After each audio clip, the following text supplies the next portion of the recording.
Hello, Yossi. Hello, Bruce. Greetings. We've done a couple of these Q&As, and the response has been great for them.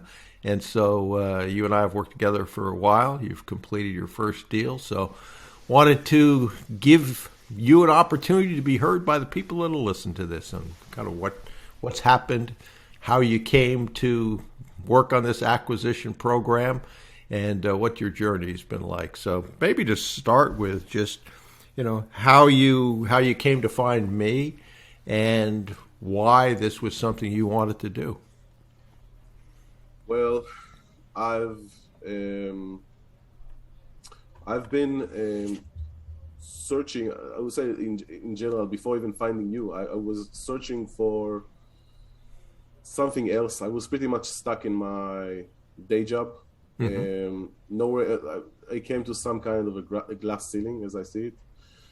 I wanted to do something better with my life, and um, I couldn't find a future in what I was doing. And at the end, whatever I suffered, whatever I was good at my job, if I was the best in the world at what I do, at the end I made somebody else rich. Hmm. So, and not myself. So I wanted to change that. So I searched for something somewhere else, some other way of making it for myself. And that's I've been looking at some videos online, some articles, and then I saw your name pop up, Hmm. and I looked you up. I came to your website, then I contacted you, and from there, basically, we started working on the process with your Yeah. course, etc. Well, the as you are now a testament to process works. I learned this from my mentor. This process really goes way back to Andrew Carnegie, who did something very similar to this. But so just kind of your background. You were born and raised in Israel. You moved to Yes, Europe, which is where you yes. now are. You wanted to do real estate in the United States, and talk a little bit about why the United States. For those of us that are in the United States, we kind of understand it because we were born here. But for those that want to come here, sometimes that's an interesting thing to talk about. So, what was your process to focus on the U.S. and why? Well, I don't think I ever thought about doing it anywhere else because US is somewhere I visited once in the past from my previous one of my previous workplaces, and I liked it a lot. I mean, it was like I heard about the US and I saw movies about the US, but until you're there, you don't really grasp it. It was like a surreal experience for me to see all of that, and just driving in the streets and um, seeing the spans and the sheer size of the country. I liked everything about it. Okay, to be very frank, from drinking Starbucks at first. I mean, I like this country. What can I say? Hmm. Um, and it's been a long time dream. I was first focused on New York, but now I'm more focused on other places of the country. But um, this is where I see myself now Okay. with my family going forward. And a lot of people would say, well, how are you going to do it from Europe if you want to do it in the U.S.? So you first figured out what you wanted to buy in real estate, and you figured that out. But then you had to build a board, right? So Yeah. how did you go about that process? Where did you target people? How did you target them? How do you have discussions with them, et cetera, et cetera? Uh, yeah. So first of all, I want to say about the process about not being. It's not even doing it from Europe. Not being a U.S. citizen and doing it from remote. It's difficult Hmm. because it's not that say, oh, it's hard for me. I mean, things just don't are not built this way for making it work for myself, for individuals like myself. So it was hard. I mean, the longest, I mean, stupidest thing in this process, it took me so long just to open a bank account. Hmm. So there are a lot of caveats there, and obviously people which I talked to, the professionals, my board members, they look at you differently when you're not from the US. They obviously are suspicious, which I understand. So it was even more so harder than just doing the normal process. Yeah. Now, one thing, remind me when you started this, was it right at the beginning of the pandemic, or a It little was bit before? actually it was actually when it first, yeah, roughly, yeah, but it was like the latest, late in 2019. So like something like Okay. October, I actually started it. Yeah. So So a little before, if we yeah, figure March. So you had to do it before Zoom was as popular as it became. Once the pandemic was here, nobody wanted to meet, so that made it easier to do things by Zoom. But and did you focus mostly with respect to your board on people in U.S. or did you have people in U.S. and also people in yeah. Europe? No, I didn't consider it at all. I was focused all in the US, US firms, US board members, US chairman candidates. Everything was from the US from the start. Okay. I also got a US phone number to be able to communicate correctly. So yeah, Okay. in And terms of yes, please. no, I was just going to say, go back to how you built the board and how long that took, and whether that was easy, whether that was hard, you know, and uh, Yeah, and what that was like. in retrospective, probably that was the easiest part of it. But it still took me like I think 4 months, something like that, to complete, which is looking back, it's like a very long time. I mean, now like if I would done it all over again, probably it would take me less than a month. It shouldn't take that long. But it was again, as we relate to this whole process, this is it's kind of a cliche, but it's a journey, right? And you evolve during the journey, and you gain confidence, and you learn. If you don't learn, I mean, you won't make it. You need to learn from your mistakes. I had the privilege of doing the coaching calls with you and the mentorship to learn from other people's experience. So that helped me grow as well. In terms of the chairman, it was relatively easy. I was lucky enough to find the right chairman after only 4 or 5 interviews. He struck to me as tough as nails, and that's something that I still do, admired, and still do. And um, and once I got it from him, I mean, I said, that's it. I found the guy, right? Because I need somebody to back me up and push me forward. And even to this day, he surprises me. How resolved and tough he is. So that helps me a lot in maintaining my hold. The rest of the board took a few more months. I also had, by the way, consequently, Oh yeah, if you remember, yeah, you remember, I yeah. had I had one board member that resigned. Um, he's was a very accomplished person. I mean, 40 years of experience. But to say it very simply, he was not up to the task at hand. I won't go into personal, but again, he was not up to task at hand. He Yeah. just get stressed too easily. So in hindsight, he resigned, and it's a good thing that I got somebody else in his place. I'm very satisfied with all my current board members. Super experience, give advice from their experience, hold deadlines, have sense of urgency. They push me to the thing. They ask, and also, by the way, it's not something that I would say in general that I wanted to do, but they also put me on the spot. Meaning they are asking the hard questions, Yep. right? Which you don't always want to hear, but you need to raise the hard question and you need to answer them. And we need to keep in mind, and also keep in mind for myself, they're not doing that to take a stab at me. They're doing it because they want to see that we are managing risk correctly, and they want to see that I have a good answer for the question, right? If this is something that I haven't thought about, write it down and check it and give him an educated Yeah. answer later. So Yeah. And not only are you judging them, but they're judging you. They're seeing, do you follow up? Do you do what you say you're going to do when you say you're going to do it? And you didn't have much of this, but most of the time when someone loses a board member, which always happens, boards are always in transition, is that they usually find someone better for a couple of reasons, not the least of which is they've progressed, so they have more confidence when they do this. Yeah.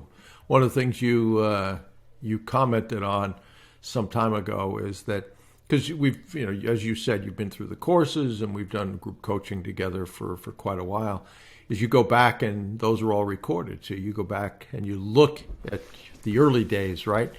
And, it was interesting. You go through it if you would. What you see when you look at who that person was and who that person is today. Yeah, it's 180 degrees. I mean, to that extent, for me, what I've grown into the process. And it sounds weird because, I'm the same living person, right? What changes I made? Okay, I set up a company. I made one acquisition. But it's not about the facts. It's about the journey. It's about me growing up to the process. It's about me being more responsible, being more accountable for myself to what I'm doing, working harder because I am now working for myself. I'm not working for anybody else. Mm-hmm. Yeah, I work also for the board members and the chairman, right? But they are partners. Mm-hmm. But at the end, I work for myself. I don't have a boss. And I need to stay accountable, else the money, the business will not hold. Yeah. The business needs its owner to be in the business and stay active.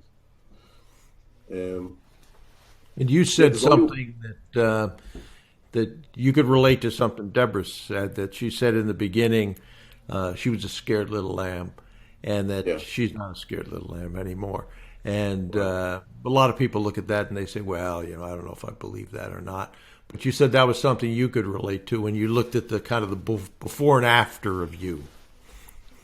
Yeah.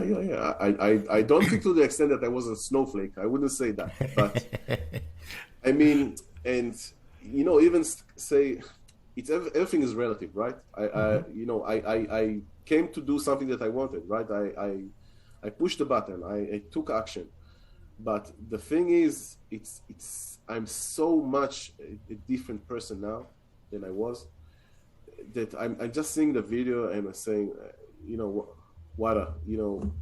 see where I'm at now. And it just makes me more proud because it's hard to, day after day, you're doing this stuff, and it's hard to compare myself to myself 1 year ago or 2 years ago, because I don't remember. But I'm seeing the video and I'm saying, wow. Mm-hmm. I mean, just the confidence, just the way I'm speaking, the subjects I'm speaking. I didn't know anything of what I was talking about except what I read. Now I'm doing it. So very, very big difference. And I would say, even take away the acquisition, it was an amazing thing for me to grow into the process. I mean, I'm so much better as a person. I mean, where I never thought I would arrive at. Yeah. Well, it's I've said this before, but people ask me, why do you do this? And I get a lot of pleasure out of seeing people succeed. That at least at some point, at least wondered if this was going to work for them. And what you've proven yourself is, at each of these steps, building a board, getting professionals, talking to banks, talking to prospects, and ultimately, as you have done an acquisition, you teach yourself that the process works, certainly. The other thing that happened to you, and you're not alone in this, is you had a pretty rough go with COVID. Yeah. Twice. At least twice that I know of. Yeah. So talk about that a little bit, is what that was like. And then you had long COVID, I recall. I had the first one relatively close to the first lockdown, and I was of the first that got it where I was located. So everybody was stressed, and nobody wanted even to come and visit us. And, everybody was super scared about this. I got it pretty okay. I mean, I'm comparing to others that I hear of. My wife got it very very bad. I was a few headaches and I got it, but let go of that. What impacted me the most is the long COVID. I was having troubles standing. I Yep. mean, I was having troubles working for long hours. Yep. Just tiredness, fatigue. I mean, Yeah. all around fatigue. That Yeah. was very, very difficult for me. Yeah. And Yeah, and to your credit, you pushed through that. You pushed through that. yeah, You couldn't work as hard as you wanted to work. Um, there were times that I remember you saying that I've got to take naps and I got to do all these things. Um, got COVID a second time, which I guess was less than the first, and ultimately yeah, you feel good now, I think. But yeah. so how was it to build your board? We talked about that, and then accountants and lawyers. How did that work out for you? Regarding one more thing I want to say about the board before we move Sure. to professionals. I want to mention this is very, very, very important. Vesting. Mm-hmm. Okay, I didn't do it for all of my board, and I wish I had. And not that I needed it now, but it's a very good kind of an insurance policy. Okay, if Yep. something goes bad with him, you need to fight for less equity. Okay, it's not, it's less of a big problem. Okay, and also um, um, show, allows the board members to keep themselves accountable. Right, they need to stay in the business. They need to contribute, not just sit around with the equity. Yep. So that is very very important. I would advise everybody that doing this process to use vesting over a specific time period. Yeah. And for those that don't know what vesting is, let's say you have a board member and you want to give them, just to pick a number, 5%. Maybe what you do is after 1 year they get 1%, after the second another percent, until the 5 years they get 5%. It can be any schedule, it can be months, it can be years, and some Yeah, people don't do it. But particularly in my corporate career, I had an awful lot of options that were vested over 5 years. It just yeah, was. Yeah. So yes, because you don't know how these things are going to turn out. Certainly, from that standpoint. They definitely. okay. So talk about the professionals a little bit. Yeah. So regarding the professionals, for me, accounting firm was the first. Then they made an introduction for the law firm, so Hmm. that was easier. The second one was easier in terms of law firm. Um, I've, I can tell you some pointers on this. What worked for me. Sure. There needs to be a combination of points that you need to convey, to state, to build your case to the accounting firm and law firms for them to agree to roll in the late fees. Basically, this is the big thing with the accounting and law firms. Most of them will work with you, most of them. Hmm. But the big thing here is to make them agree to the rolling and the laying fees. So first of all, as you said, ask about the private equity model. Say we want to work as close as we can to the private equity model. Is that something that you are familiar with? Do you work with private equity firms, etc., etc.? Also state that we will only bring you fully financed deals, right? Either sell a finance deal, which is pretty straightforward, either maybe get a term sheet before you bring it to them, etc. Say that.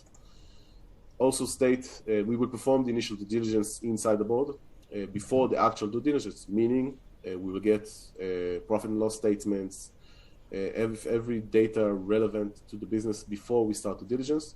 And us in the board will go over the materials and find any problem areas, any red flags that the board members can identify, and block the deal before it comes to the diligence phase. By the way, I had I think 2 or 3 deals that basically fall off the ladder because of that. Yep. But that was a good thing. I mean, one of them was tax fraud, basically, very straightforward. We just found tax fraud, so No way. I mean, the government doesn't care about, change if company A did it or company B. They care about the business doing it. So they will come at you. So you need to stay away like fire from these issues.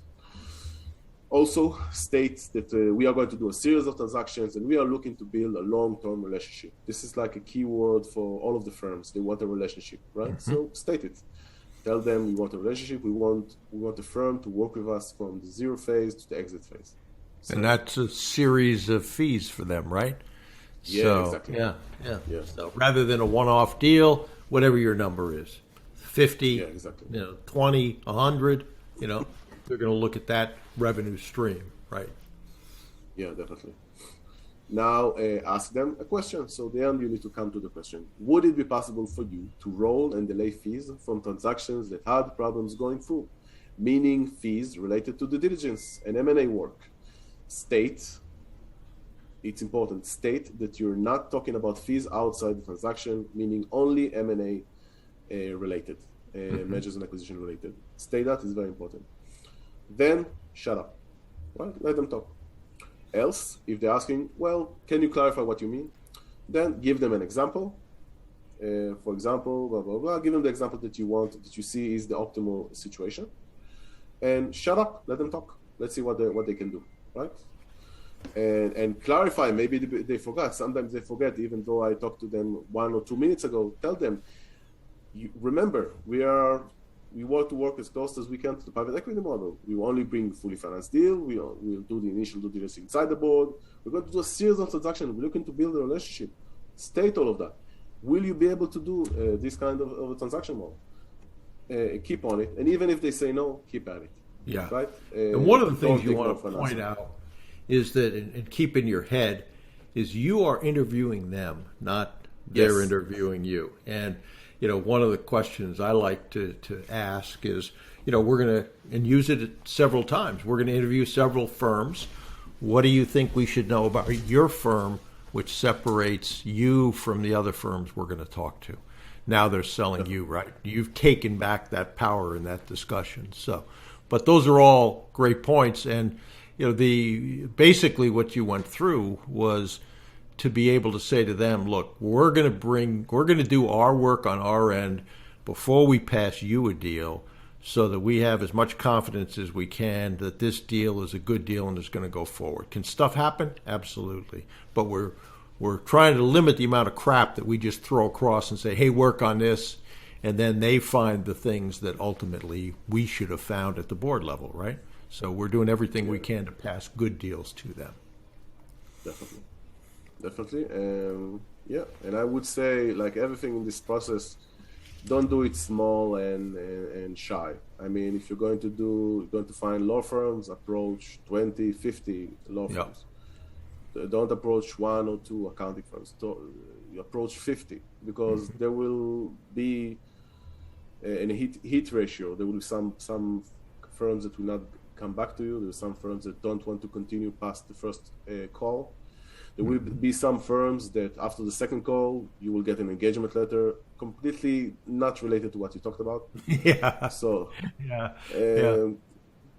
that surprises a lot of people, but you're right. As you get an engagement letter, and your first reaction is, oh, they must have sent me the wrong engagement letter, because this doesn't have anything to do with what we talked about in terms of fee structure and et cetera, et cetera.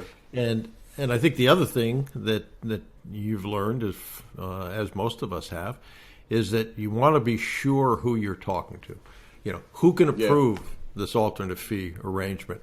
Because you may hear a partner say, yeah, no problem, no problem, no problem, and then they go to the managing director or whoever it is and then come back and say, yeah, I thought I could do it, but we can't. Yeah, that happens also. Yeah, so again, numbers game. So you need to go with big numbers, approach many firms, do the same exact thing. You'll get better at it, and at the end, you'll get a yes. Yeah, no question about it. Yeah. So then you have your board, you got your professionals, you talk to a bunch of financial institutions, and you ask them, whether they're lending in your area of real estate and what they support. There's a little different questions with real estate, So you ended up with a collection of financing sources that you went through, but also you had learned the power of seller finance, right? Yeah, yeah. Um, I'm now basically negotiating, but actually for over 6 months, I'm negotiating a deal for 100% seller finance. It takes time just to close this, but this is my experience. Others might be different, but again, the bank portion of the deal is probably the more complex part, Mm-hmm. right? Unless you got the capital and got Mm-hmm. all the money, easy. Most of us won't when we Most, start this process. right, right. So this will be the most for me um, the thing that takes the most effort and time to get through. But you can do it, no question about it. So regarding the talks with banks, what I would say, control the situation. You need to control the conversation. You interview them and not the other way around, the same Yep. as the firms. There is there is the subject of batting average. I think all of that, obviously your course gives all the information, but I would focus on two stuff that are important to mention. One is the batting average, how many deals that loan officer that you are talking to sent for approval, and how much from that get approved. It just get you statistics of how good is he, or is just full of BS and cannot get shit done, which you do not want. In terms of overfinancing, you can find usages of that, meaning in terms of working capital improvements, etc., and pay yourself. And also, you can. This is important. You need to ask them: are they willing to consider the seller financing as your equity? And second option, which I also use a combination of, is can you consider the seller's equity as our equity? Meaning, if you give them, for example, 60-40, they keep 40% of the business. Can the bank consider that 40% as our equity in the deal? Meaning, we don't need to put money because they basically become our partners. And banks even like that. I would say, from my experience, banks like that even more. Yeah. And why do they like that? They like that because, assuming that they were good managers, they're going to continue to be running that business, at least in part, if not fully. And so they've got some confidence that there's some continuity in this. It's not, if you look at why loans fail and why businesses fail, a lot of times the new owners come in, the old owners gives them the keys and leaves. The old owner had relationships that the new ones don't have, so customers disappear. They don't know processes. So there's a lot of reasons why it makes a lot of sense to keep the seller in the deal, not only for that, but for the reason you mentioned, which is, that their equity, not with all banks, but with some banks, will act as your equity. And, you've only got so much equity. And so that allows you to grow more quickly if you can do that, obviously. And, it's funny, whether it's law firms, whether it's banks, a lot of people get lost in, well, just what you said is that they should be selling you. I always use the example of you wouldn't be nervous if you went into the grocery store. Well, maybe you would now, but you wouldn't be nervous if you went in the grocery store and asked for a loaf of bread that, well, what if they don't give it to me? What if they turn me down? What am I going to do? It seems ridiculous, right? But people do that with banks. So, yeah. So you went through that process, and then it was easy peasy, right? You just made like one or two phone calls, and you got your deal done, huh? Yeah, nothing at all. Times 3,000, but okay. Yeah, times 3,000, exactly. Did you? Because you more than 2,000 calls, right? I made more than 3,000. At that point, I just lost count, but maybe I can count back. But more than 3,000 for sure. You did some letters as well, right? Yeah, in terms of I did 3,000 calls. I did letters. I did some. I would say 100, but it did not work for me. It's more about my specific situation because I was distant, and doing that remotely is very, very difficult. Doing physical mail with remote locations. and very costly. So I could not persist with that. I was not able. I would say LinkedIn was very valuable for me. Actually, two To of find my now, sellers, potential yeah, sellers. yeah, Yeah. two of my now I have two pending deals now.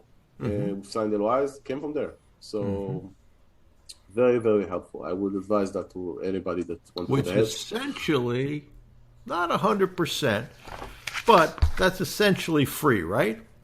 The Um, with the exception of the time, if you've got a VA that's doing it, that's a little right. different.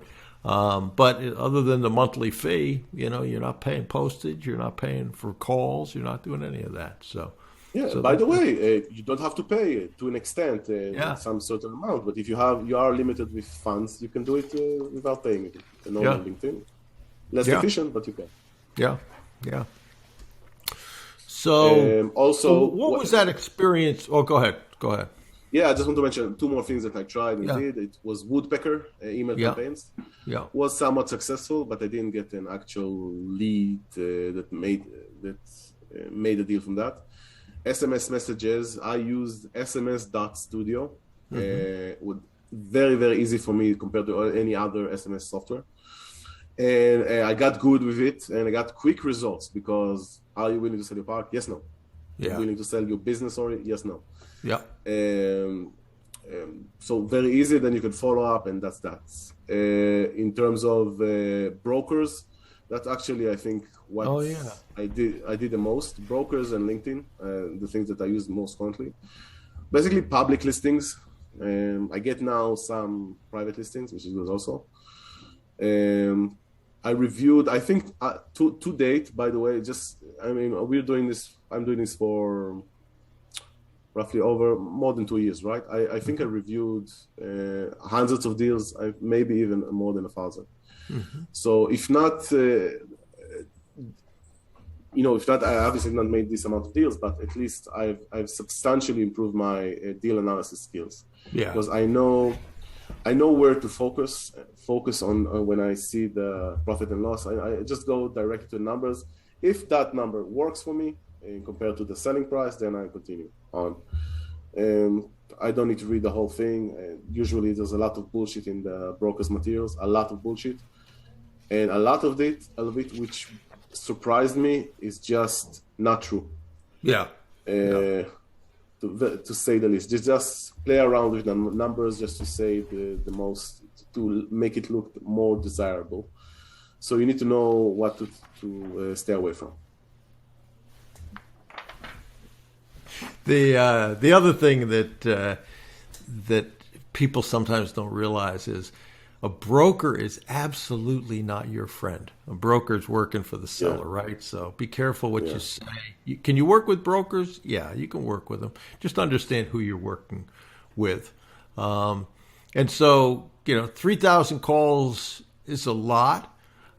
Did yeah. you get better as you went in, sorting out who was a prospect and who was really someone serious? One of the things you mentioned that I think is really important is there are people that initially ask for a big laundry list of things from a seller before you even know if Uh, it's there. So really all you need is a balance sheet and a couple of P&Ls from the current year and maybe one or two past years. And you can at least look, is this thing laden with debt?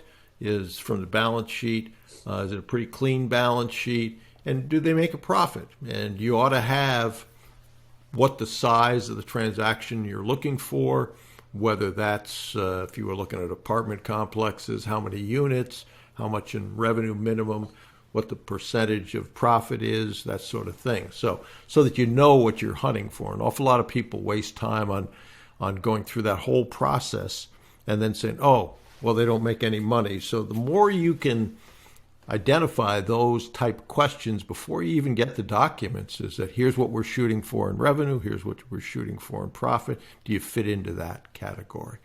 yeah, I don't know if you had that same experience or not. yeah, definitely. I mean, and again, as you get better with it, at the start it just was so slow just to get anything from them.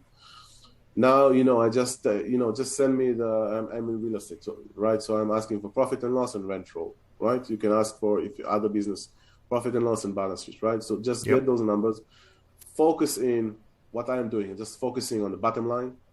Then I'm seeing at the top line, what is the gross number, what is the net number. And then I'm seeing if there's any bullshit in between, which I can eliminate and then grow the net, meaning Yeah. and as an upside.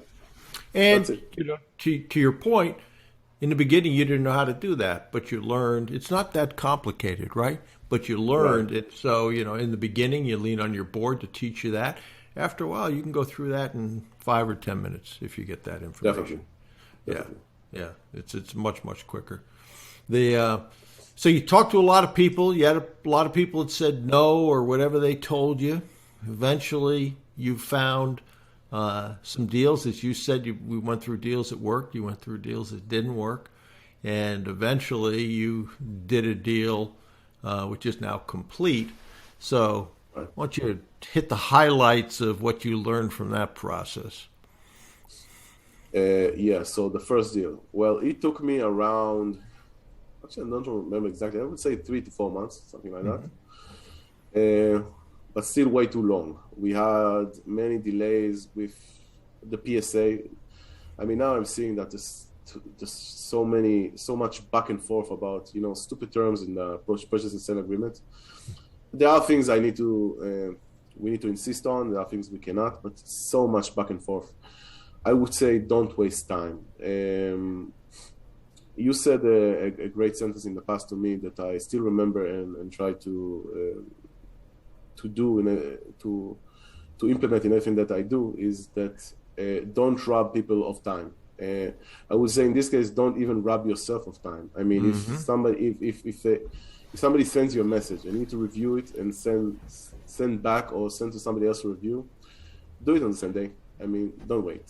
I mean, you sometimes just wait because you need to find the right time and be in the mood and stupid things, right? And just do it. You're robbing yourself of time. You're robbing yourself of money. I mean, this actually costs you money. Yeah.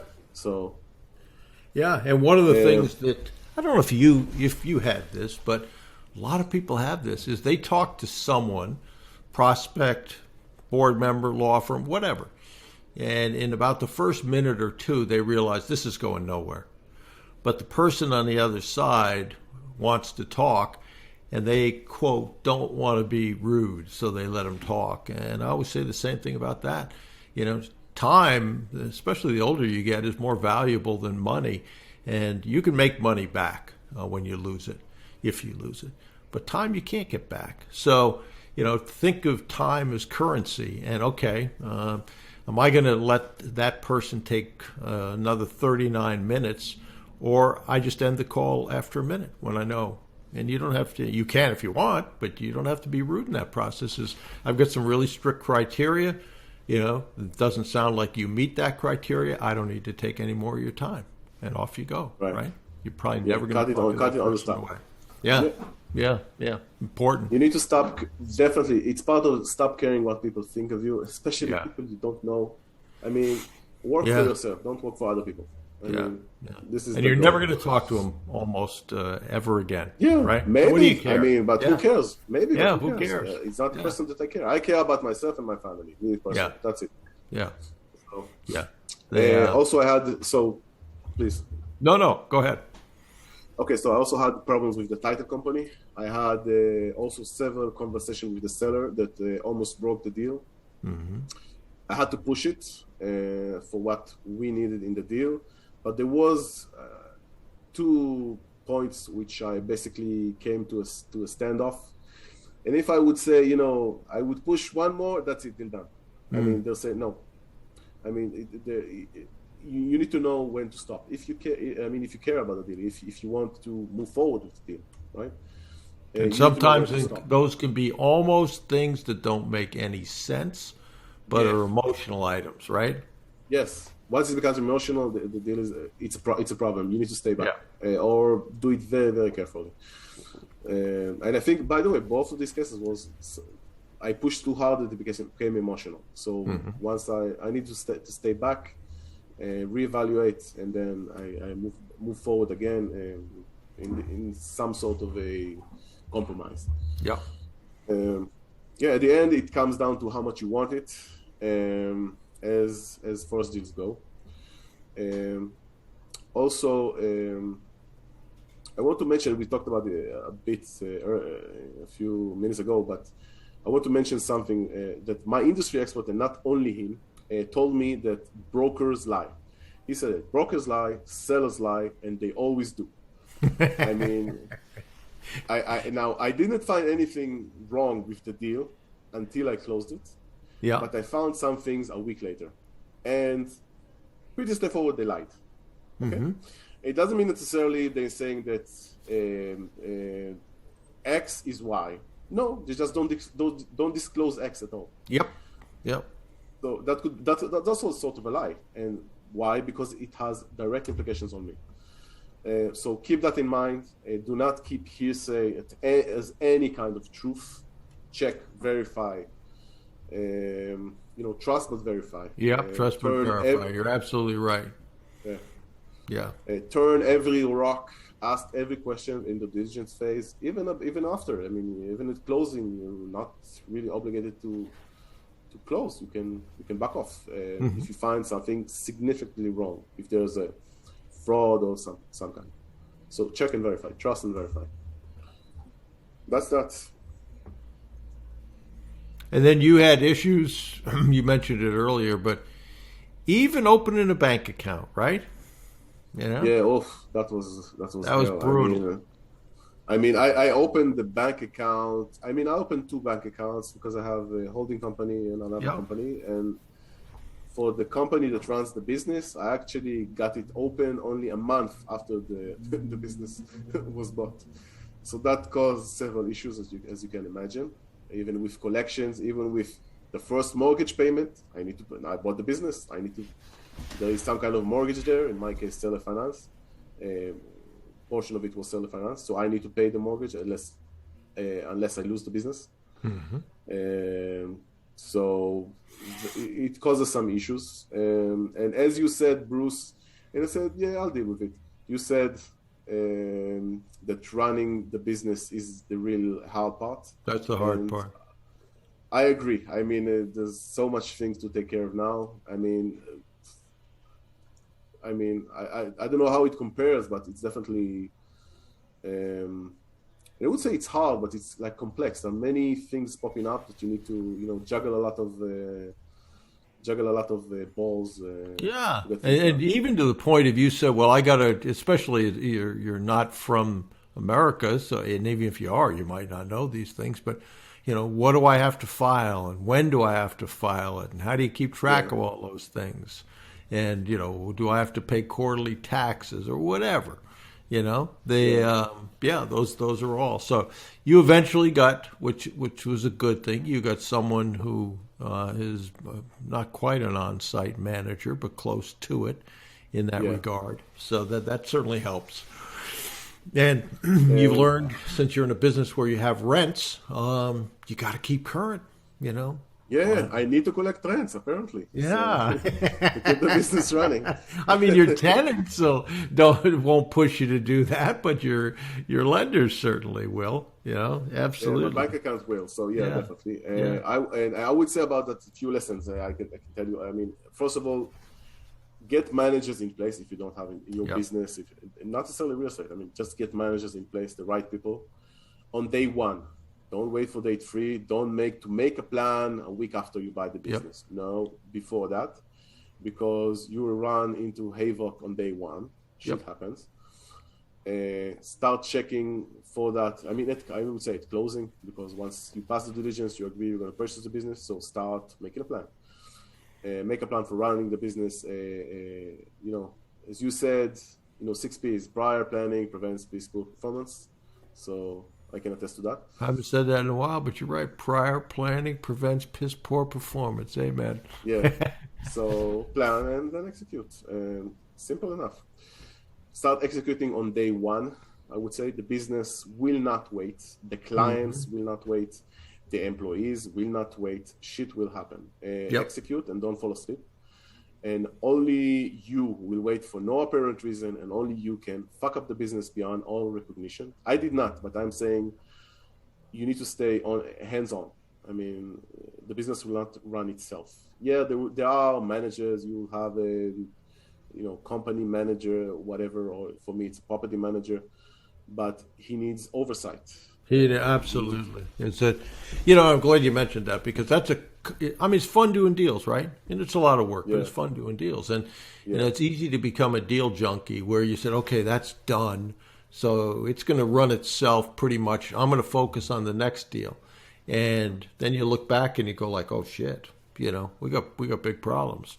And so, yeah, you don't have to do it, but you have to manage the people that are doing it with KPIs and, in yeah. your case, how many rents have been collected, what percentage, who's late, when did you visit them, on and on and on. Have these things been taken care of? If they're action items, people with repairs, all that other stuff, and making sure that you've kind of got the voice of the customer, or not kind of, that you do have the voice of the customer. What are your tenants like? What don't they like? So that things don't spiral out of control, which can happen in group settings. Somebody says, well, I have that problem too. So, what I think we should do is all stop paying rent until this happens. Well, then Yeah, you got yeah. no problems, right? So You too, keeping the voice of the customer. Yeah. definitely. I would say, and I said the same lines, keep your eyes on the target. Target is the business needs to make money. Keep in mind, you have to make sure the business is doing what it should. You don't have to do the legwork, but you need to make sure somebody is. Yep. Oversee that guy, him, her, if there's several people, oversee them, build a structure that works, or use your board members. Maybe some of them will be able to do that as an active role in the business. Keep them accountable and keep track of the money. Also very important, I mentioned that, but keep track of the mortgage and note payments. I mean, you can pay attention to everything else. You lose one mortgage payments, or then you lose two and you lose the business, and that's it. So keep track of that. Very, very important. And then, you went through the courses. Obviously, you've been in group coaching for a while. Yeah. How's that process helped you, or what would you have liked to see different if there were parts of it that could have been done better? But particularly, what was a group like for you? I would say, first of all, the courses, I mean, gave me all of the information. I mean, I would say technical information. I mean, you need to do A, B, C, D, right? Outlines what I need to do, gives the ideas and templates on how to achieve them. Mentoring, I would say, frankly, it would have taken me at least double the time without mentoring. Me personally, I think, as far as I saw myself grow into this. Or I would have fallen along the way without it.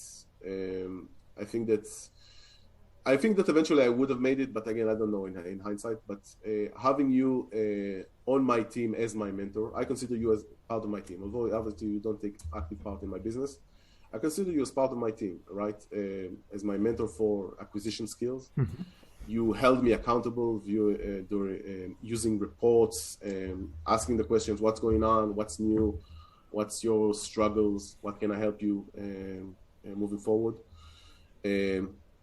You also, I think, helped me understand and apply that nothing is impossible. There is always a way. I would come to you, yeah, Bruce, but I cannot do this. Then you stalled for a few seconds. What if you do this and this and this? Oh, okay. Then I did that, and things started to There usually is a solution. There usually is. Yeah, there's always, and by the way, I think it's the mindset, and I think I'm talking about the journey. I think I've grown into myself.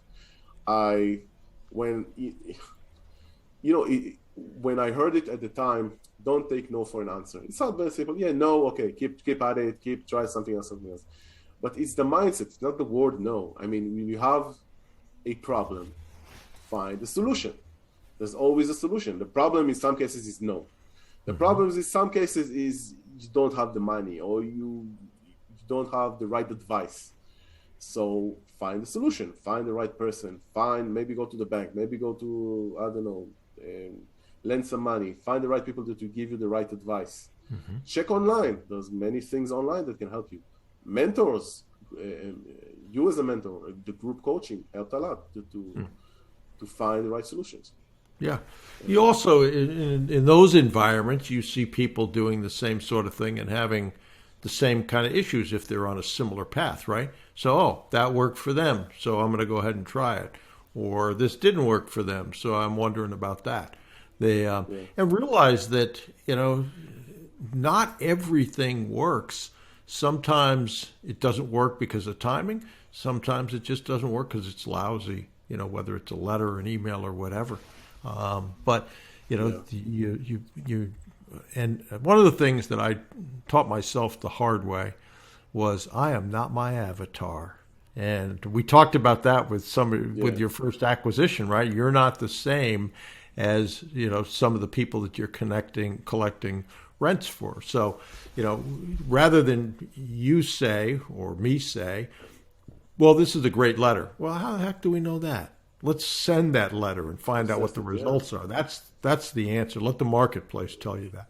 And sometimes it's not only you are not the avatar. You need to think about other ways. Sometimes you cannot even comprehend what they're thinking. Yeah. So because it's so far out what you conceive as the options as in your world. Mm-hmm. I mean, I have no idea how my tenants are thinking. They're in the U.S. The park. The business they currently have is in a rural area. I mean, I don't know these people. I don't know how they're thinking.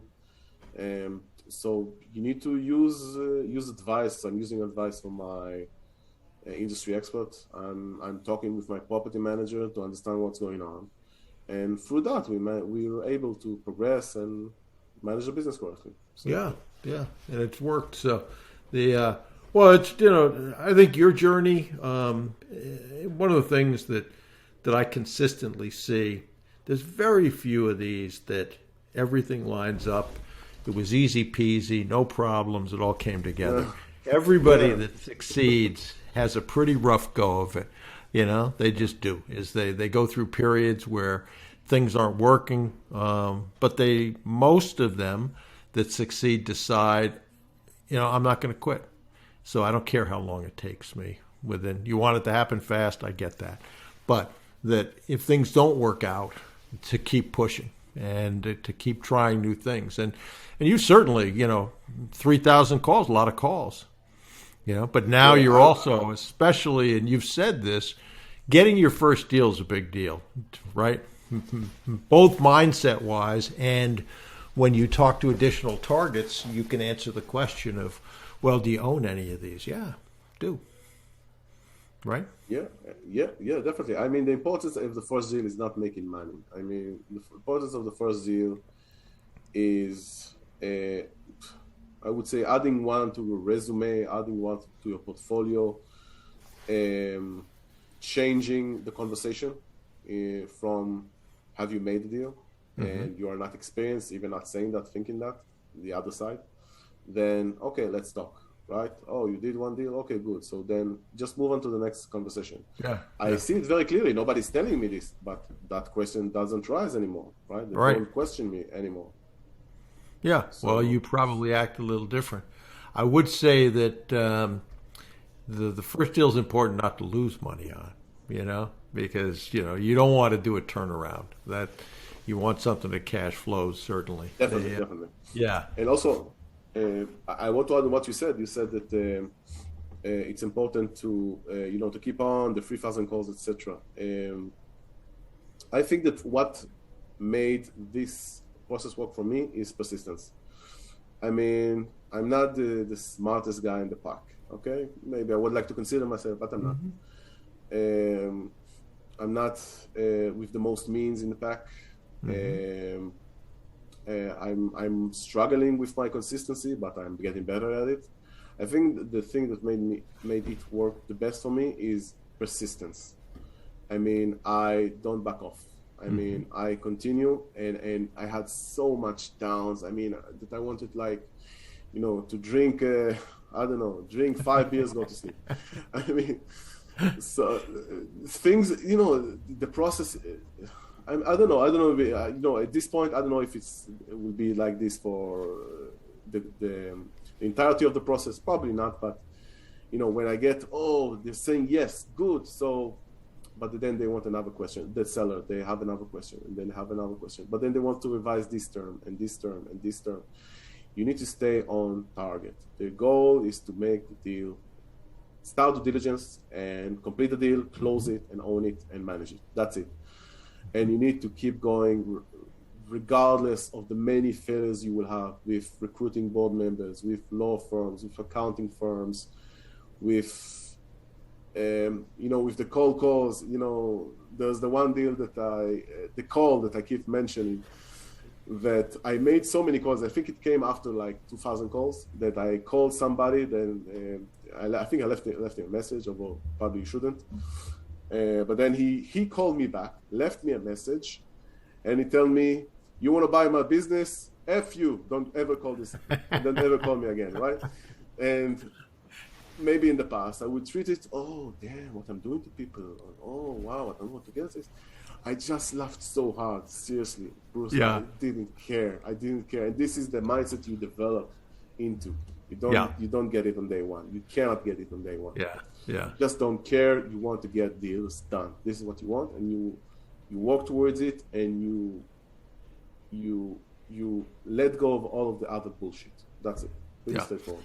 And most of the stuff you worry about is not going to happen anyway, but most of the stuff that you're scared of in the beginning, after a while, it's almost hard to remember those days, because in the beginning, cold calls are terrifying for most people. After a while, you've done so many of them, it's like anything else. You don't have that same anxiety anymore. It's just another call, and if it's a bad call, you try to leave that emotion with that call, and you don't carry it into the next call. That takes discipline, mental discipline.